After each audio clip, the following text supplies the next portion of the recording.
घ्या. जरांगे पाटील शिव्या कोणाला देतोय? कोणाला देतोय? मी तुम्हाला काय वाटतं की जरांगे पाटील आणि देवेंद्र फडणवीस यांचं भांडण झालं असं तुम्हाला वाटतं? बरोबर आहे की खोटं आहे? बरोबर आहे. पण मला असं वाटतं हे नकली भांडण आहे. कोणाच्या लक्षात आलं का हे नकली भांडण का?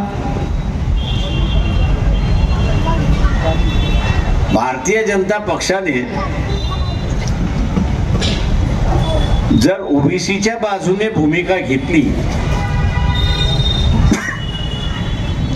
ओबीसीच्या बाजूने भूमिका घेतली आणि जरांगेने जर असताना देवेंद्र फडणवीसला टार्गेट केलं तर मी समजू शकतो की हे भांडण आहे. हे भांडण आहे. पण देवेंद्र फडणवीस यांनी असताना भूमिका घेतलीच नाही, त्यांच्या पक्षाने भूमिका घेतली नाही आणि तरीही जरांगे पाटील जे आहे ते देवेंद्र फडणवीसला टार्गेट करतात आहेत. राजकारण लक्षात आलं? तुमच्या राजकारण लक्षात आलं का? दाखवायचे दात एक आणि खायचे दात वेगळे. दाखवायचे दात काय तर आम्ही असताना जरांगे पाटील देवेंद्र फडणवीसला शिव्या देतोय आणि खायचे दात तो काय म्हणतोय की ओबीसीने बीजेपीला मतदान द्यावं. ओबीसीने बीजेपीला मतदान दिलं तर उद्या ओबीसी बीजेपीला विचारू शकतो का की तुम्ही आमच्या बाजूने मतदान दिलं का नाही केलं? हे विचारू शकतो का? तर नाही.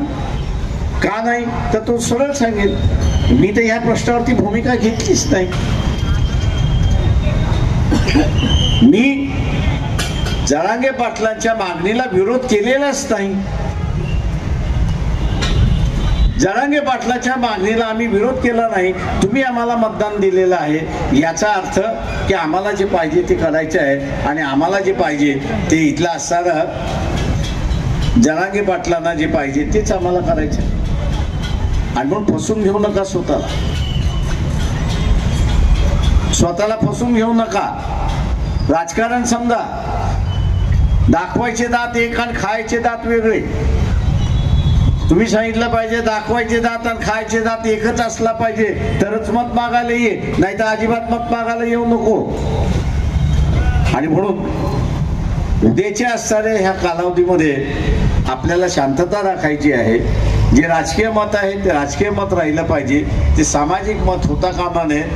गावामधलं वितुंच वाद होणार नाही याची आपण दक्षता घेतली पाहिजे आणि ती दक्षता घेत आपण आरक्षण वाचूया एवढंच आव्हान मी आपल्या सगळ्यांना करतो आणि रजा घेतो.